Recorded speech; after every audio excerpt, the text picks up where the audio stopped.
नमस्कार। अदम्य एकेडमी के ऑनलाइन प्लेटफॉर्म पर आप सभी का हार्दिक स्वागत है। आज हम जो बात कर रहे हैं वो है पीटीटी को लेके, और अभी आज ही के दिन पीटीटी का जो है वो नोटिफिकेशन 2024 का वो आउट हो चुका है। तो आइए समझते हैं पीटीटी के संबंध में कौन व्यक्ति फॉर्म भर सकता है, क्या इसके लिए योग्यता रहेगी, क्या इसके संबंध में कोई जानकारी रहेगी, तो उनको लेके बात कर रहे हैं। तो इस बार जो पीटीटी का जो एग्जाम है वो वर्धमान महावीर खुला ओपन यूनिवर्सिटी है वो करवाने जा रही है, और इसकी जो फॉर्म है वो आज से ही यानी 6 तारीख से स्टार्ट हो गए हैं। 6/3/2024 से इसके फॉर्म स्टार्ट हो चुके हैं। आप जो भी कैंडिडेट ग्रेजुएशन कर रहे हैं या ग्रेजुएशन कर चुके हैं, एक तो वो कैंडिडेट हैं वो पीटीटी के फॉर्म भर सकते हैं, और दूसरे वो जो 12th में पढ़ाई कर रहे हैं या 12th में पढ़ाई कर चुके हैं, और वो 4 साल का जो पीटीटी कोर्स होता है बीएससी बीएड और बीए बीएड, वो भी फॉर्म इसी के माध्यम से भर सकते हैं। और जिसने ग्रेजुएशन कर दी है, जो जिसने बीए कर दी है या बीएससी कर दी है और वो बीएड करना चाहते हैं, वो भी फॉर्म भर सकते हैं। और उसके लिए फॉर्म है वो ऑनलाइन आवेदन की तिथि है वो आज से प्रारंभ हो चुकी है, यानी कह सकते हैं 6 तारीख से है वो फॉर्म स्टार्ट हो चुके हैं। और इसकी लास्ट डेट की बात करते हैं तो लास्ट डेट है वो 31 मार्च लास्ट डेट है। जी हाँ, बिल्कुल 31 मार्च लास्ट डेट है। आप समय का ध्यान रखते हुए लास्ट डेट से पहले पहले अपना फॉर्म है वो भर लिए, ध्यान रखें, ठीक है। और इसका जो एग्जाम है वो भी 9 तारीख को हो जाएगा। 9 जून को इसका एग्जाम की है वो संभावित डेट बताई गई है, इस दिन एग्जाम हो जाएगा। और जब आप ये फॉर्म भरेंगे तो उसके लिए जो फीस डिसाइड की गई है सरकार के द्वारा वो है 500 रुपए, प्लस आप ई मित्र पर जो फॉर्म भरवाओगे तो उस ई मित्र का जो भी चार्जेस रहेगा वो आपसे वसूला जा सकता है। तो 500 प्लस ई मित्र का चार्जेस जो रहेगा वो भी भरा जा सकता है। और यदि आपके पास में लैपटॉप है, डेस्कटॉप है या घर पे कंप्यूटर है तो आप फॉर्म घर पे भी भर सकते हो। आपको सबसे पहले क्या करना है, इस पीटीटी बीएमओई की साइट पर जाना है और यहाँ पर रजिस्ट्रेशन करके एक लिंक आया होता है, उसको फॉलो करना है और उसमें दिए गए इंस्ट्रक्शन के अनुसार अपने को फॉर्म भर देना है। और इसका जो पेमेंट है वो डेबिट कार्ड से, क्रेडिट कार्ड से, नेट बैंकिंग से आप कर सकते हो। लेकिन ध्यान रखना, आप फॉर्म चाहे घर से भरो या कहीं बाहर से भरो, फॉर्म की हार्ड कॉपी जरूर ले और उसको संभाल के रखे परीक्षा होने तक। नेक्स्ट अपन देखते हैं इसके लिए क्या क्या आवश्यक योग्यता की बात की गई है। तो ये जो पीटीटी है वो बीएड कॉलेज के लिए होती है। जो भी कैंडिडेट बीएड करना चाहता है वो फॉर्म भर सकता है। बीएड 2 तरह से है, एक तो 2 वर्षीय होती है और एक 4 वर्षीय होती है, जो इंटीग्रेटेड होती है बीएससी बीएड और बीए बीएड के नाम से जानी जाती है। और एक जो होती है वो 2 वर्षीय होती है, जो ग्रेजुएशन के बाद करते हैं वो बीएड होती है। तो जो भी कैंडिडेट फॉर्म भरना चाहते हैं, तो जो ग्रेजुएशन वाली बीएड करना चाहते हैं तो उसके लिए न्यूनतम ग्रेजुएशन में 50 अंक होने बहुत ही जरूरी हैं। जो सामान्य कैटेगरी का है, चाहे वो मेल है या फीमेल, उसके लिए 50% आवश्यक है। और अगर वो कैटेगरी का है जिसमें एससी आ जाती है, एसटी आ जाती है, ओबीसी है, या फिर ओबीसी में जो दूसरी कैटेगरी आती है पिछड़ा वर्ग वो है, या फिजिकल हैंडीक्राफ्ट है, या विडो है, या डिवोर्सरी है, तो उसके लिए 45% है वो हो तो भी काम चल सकता है। इनको 5% का रिलैक्सेशन मिलता रहता है। और ध्यान रखना, ये केवल और केवल राजस्थान के निवासियों के लिए बात है। अगर आउटर राजस्थान है तो उसके लिए 50% होना बहुत ही जरूरी माना जाता है, ठीक है। और वो कैंडिडेट है वो फॉर्म भर। अब कहीं कैंडिडेट ऐसे भी होंगे जो इस वर्ष अंतिम वर्ष की परीक्षा दे रहे हैं, अंतिम वर्ष में है, तो बिल्कुल वो भी फॉर्म भर सकते हैं, वो भी इसके लिए पात्र हैं। लेकिन ध्यान रखना है, परीक्षा का परिणाम आने के बाद जो काउंसलिंग होती है और काउंसलिंग की लास्ट डेट से पहले पहले अपना जो परीक्षा परिणाम है वो क्लियर हो जाना चाहिए। और उससे पहले पहले अपने क्लियर के साथ साथ 45, अगर कैटेगरी है तो 45%, जनरल है तो 50% है वो होना जरूरी है। अगर वो नहीं होते तो अपात्र घोषित किए जा सकते हैं। तो इन चीजों का भी आपको जरूरी ध्यान रखना है। और ये जो 500 रुपए दिए जा रहे हैं ये नॉन रिफंडेबल रहेंगे, वापस नहीं मिलेंगे। ये आपको परीक्षा फॉर्म की फीस दी जा रही है।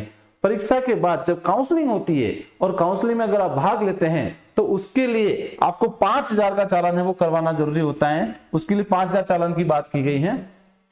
और आपको कॉलेज मिलने के बाद ये 5000 और आगे की फीस है वो आगे है वो सब आपके ऐड हो जाती है और वो कॉलेज में जमा हो जाती हैं। और इनकेस अगर आपको कॉलेज नहीं मिलती हैं तो आपको 5000 पुनः आपके अकाउंट में मिल जाते हैं। और अगर आपको कॉलेज मिलती हैं और आप संबंधित कॉलेज में प्रवेश नहीं ले पाते हो, उस स्थिति में उनका कुछ चार्जेस काट के बाकी का पेमेंट है वो रिफंड मिल जाता रहता है।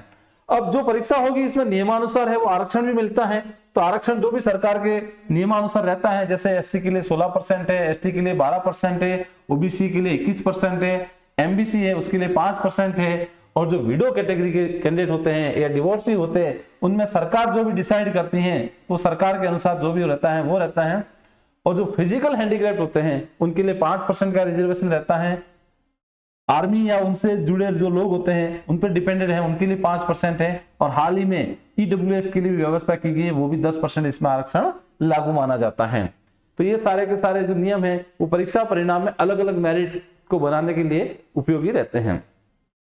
अब इसमें ध्यान ये रखना है कि जो भी कैंडिडेट फॉर्म भरने जाए तो उसको अपने दस्तावेज, जैसे 10वीं की मार्कशीट साथ में हो, 12वीं की मार्कशीट हो, अगर ग्रेजुएशन के लिए जा रहा है तो उसका ग्रेजुएशन की मार्कशीट साथ में हो, और अगर वो कैटेगरी से संबंधित है, चाहे वो एससी है, एसटी है, ओबीसी है या डिवोर्सी है या महिला परित्यक्ता है, फिजिकल हैंडीकैप्ड है, तो उनसे उनके संबंधित सर्टिफिकेट है वो जरूर उनके साथ में रखें। इन चीजों का ध्यान रखें। और कुछ सर्टिफिकेट ऐसे होते हैं जिनकी वैलिडिटी 1 ईयर के लिए होती है, जैसे ओबीसी की बात करें तो ओबीसी का जो क्रिमिनल सर्टिफिकेट है वो 1 वर्ष से अधिक पुराना नहीं होना चाहिए, ये भी एक आवश्यक शर्त मानी जाती है। तो इस लोगों का भी अपने को ध्यान रखना होता है।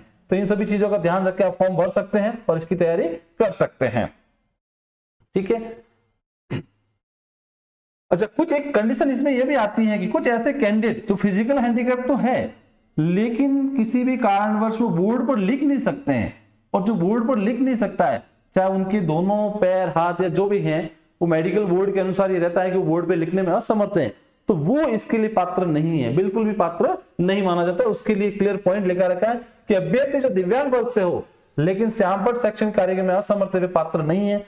तो फिजिकल हैंडीकैप के कैंडिडेट जो भी हैं वो इन चीजों का जरूर ध्यान रखें कि वो अपने पात्र है या नहीं है, नहीं तो फिर बाद में आपको इसके संबंध में अलग अलग नेताओं से चक्कर काटने पड़ते। तो वो थोड़ा सा ध्यान रखें और आप फॉर्म भर के अपनी तैयारी है वो कंटिन्यू कीजिए, उसमें कोई दिक्कत नहीं आएगी।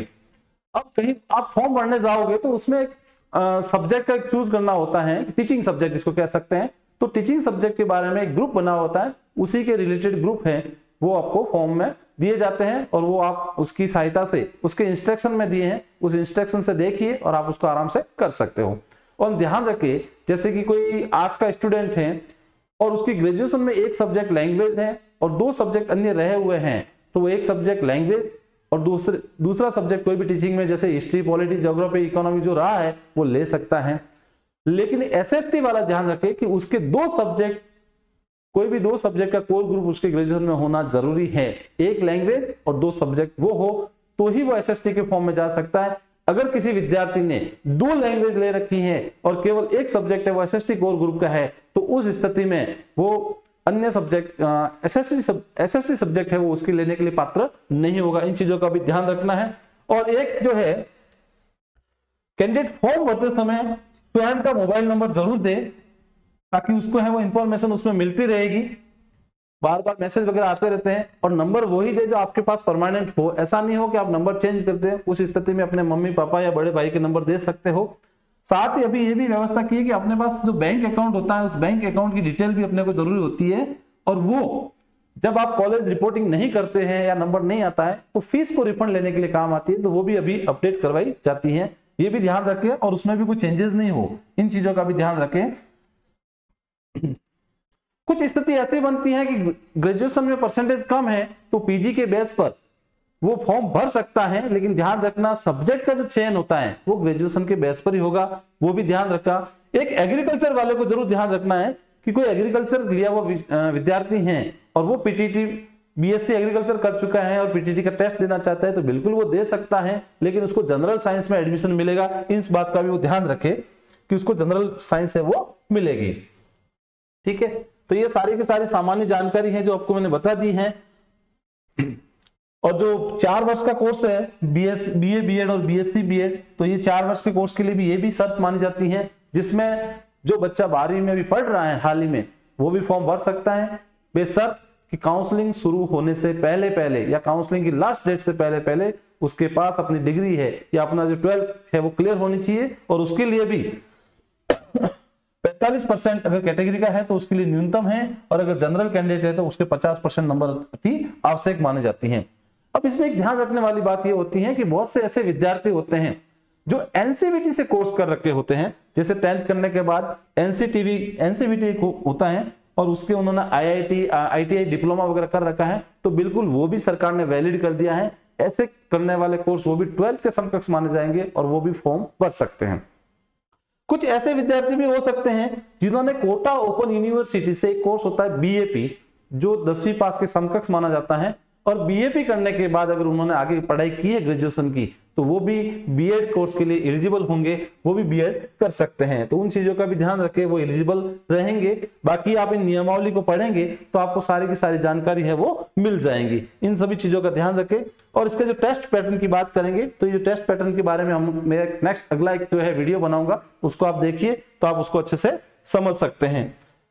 अगर आपको कोई इसमें समझ में नहीं आए तो आप हमें जरूर बताइए, हमारा प्रयास रहेगा कि हम आपकी कोई मदद करते रहें। फॉर्म भरते समय आप इन चीजों का जरूर ध्यान रखें, ये दस्तावेज है वो आपके पास में हो, और अपना मूल फॉर्म से लेके आगे की प्रक्रिया का सारा है वो आप अपने पास सेव रखें, हार्ड कॉपी सेव रखें। आपको काउंसलिंग के समय इन सभी चीजों की जरूरत पड़ेगी, इसलिए ध्यान रखें। जैसे कि 10वीं की मार्कशीट, 12वीं की मार्कशीट, स्नातक फर्स्ट सेकंड थर्ड की मार्कशीट, कास्ट सर्टिफिकेट, अब सैनिक विधवा डिवोर्सी हो तो उसका प्रमाण पत्र, ईवीएस का सर्टिफिकेट, आपका बोनाफाइड मूल निवास प्रमाण पत्र, ये सारे के सारे, आधार कार्ड, आपको समय है वो पूरा का पूरा ध्यान रखना है। और ये दस्तावेजों की लिस्ट अभी से लेकर लास्ट तक आपको पास में रखनी होगी ताकि आपको कोई समस्या नहीं हो। तो धन्यवाद। और इसी के साथ एक जरूरी इंफॉर्मेशन है कि आप लोग जो भी तैयारी कर रहे हो, तो हमारे अदम्य संस्थान ने सभी विद्यार्थियों के लिए पशु परिचर भर्ती 2024 का जो कोर्स है वो बिल्कुल निःशुल्क कर दिया गया है। और ये कोर्स निःशुल्क है, वो यूट्यूब के माध्यम से। तो आप इसी चैनल में पशु परिचर का है जो कोर्स है उस आप इसमें देख सकते हो। आप इसको सब्सक्राइब कीजिए, इसके लिंक में भी दे रखा है, तो इससे आप ये कोर्स ज्वाइन कर सकते हो। और इस कोर्स को ज्वाइन करने से कहीं कि आपको फायदा ही होने वाला है। धन्यवाद। जय हिंद।